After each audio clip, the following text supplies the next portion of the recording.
One of the biggest takeaways from this debate is going to be the standout performance of Fiorina. And what's particularly notable is the fact that she wasn't really supposed to be on this stage to begin with. She had a very strong performance in the first debate in the undercard event, and CNN changed their debate rules to allow her to be on the main stage. And she showed up and really had moments where she broke through, which is hard to do in an 11-candidate field.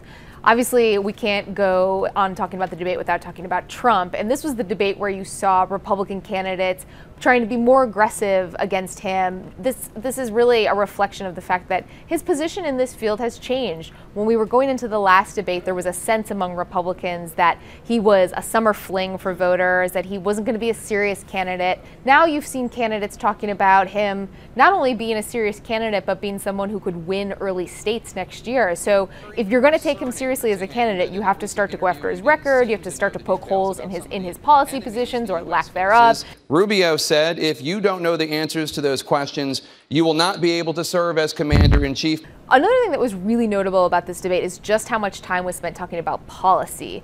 You had an initial moment where the candidates kind of tussled over Trump, but then very quickly we fell into pretty substantive debates on a huge range of issues. For the more establishment candidates, this was their moment to shine. This was a chance for them to show that maybe standing next to someone like Donald Trump, they are actually presidential. They could be a commander-in-chief. Two candidates who did a really good job in the debate in standing out when they had an opportunity were Marco Rubio and Chris Christie.